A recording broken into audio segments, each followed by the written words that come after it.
السلام عليكم. هذه لوجين الهذلول توا واصلة إلى الرياض في طريقها إلى البيت، تسوق ومبسوطة. اليوم الأربعاء 23 أكتوبر 2013.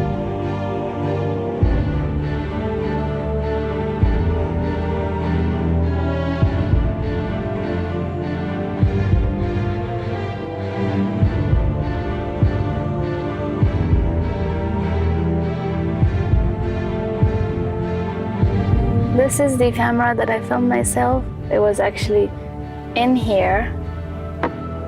I was trying to hide it from the police.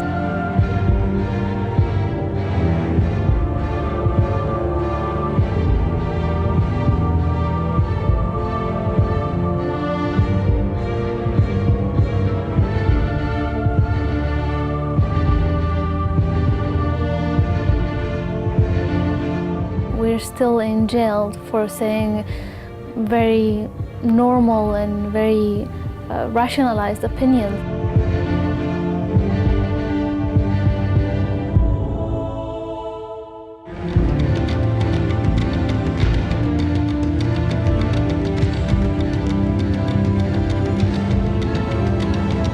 And you don't want to be forgotten. Who wants to be forgotten?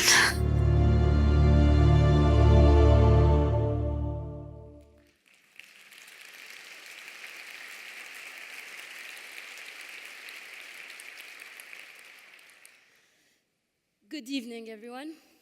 I'm Lina Al-Hathloul.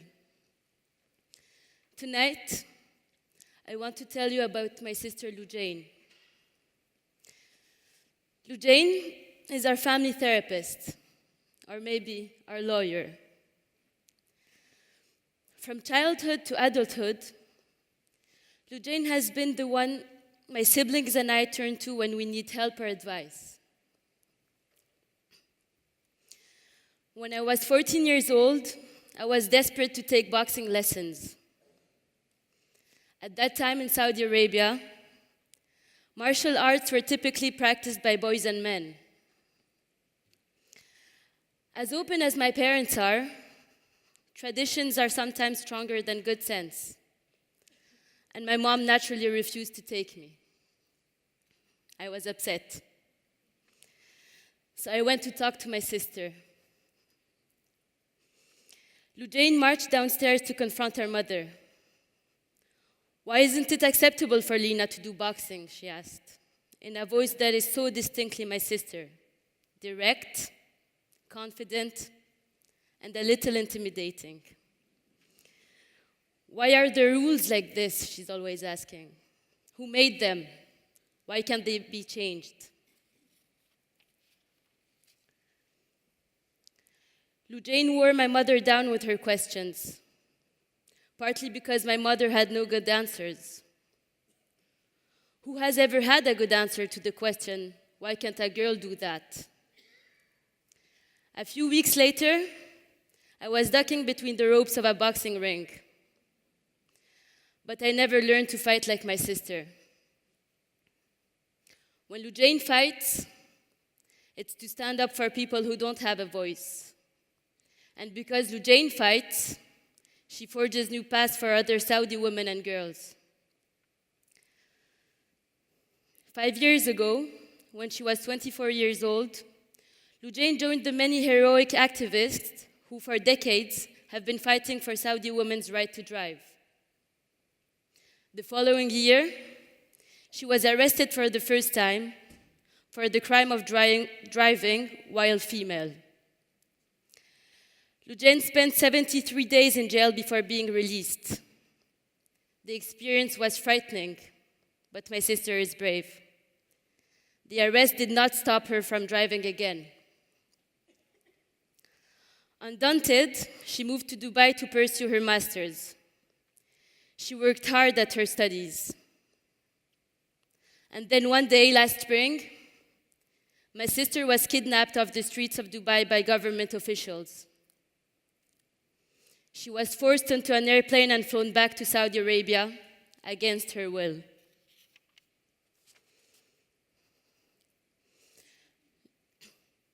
Loujain was one of a dozen human rights activists imprisoned in Saudi Arabia last May.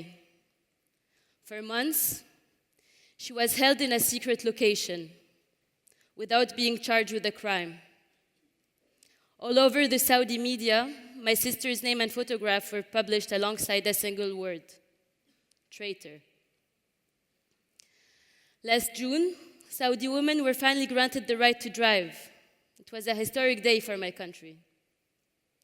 Yet, Loujain and her fellow activists, who are the real reason Saudi women are now free to drive, they remained imprisoned. Last August, my parents were finally permitted to visit Loujain. They were shocked by what they saw. My sister could barely sit normally. She couldn't grip a pen, yet she smiled her dazzling smile and assured them she was okay. My sister was not okay. During a future visit, she broke down in tears and told my parents the truth. She had been tortured. These are the things my brave, resilient sister has endured while in prison. She has been beaten until her thighs were black with bruises, subjected to whippings and waterboarding, tormented with electric shocks, threatened with rape and murder. For the past month, Loujain and her fellow activists have faced trial in a Saudi criminal court of law. What are the crimes my sister has allegedly committed?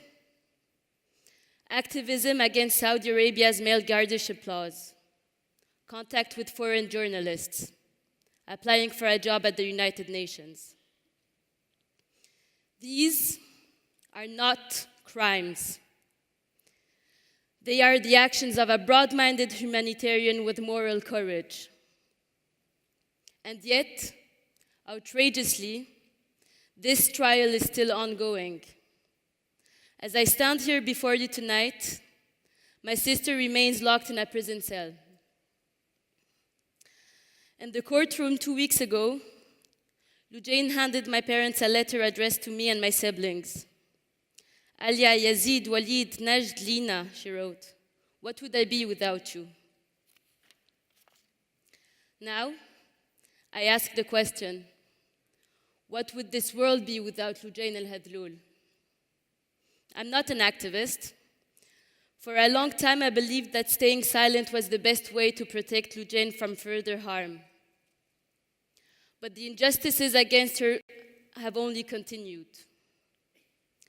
I have no choice but to speak out and use my voice because my sister cannot. Tonight, I ask you to join me, speak up and fight for my sister, for all the Saudi activists who have been unjustly imprisoned and brutally tortured.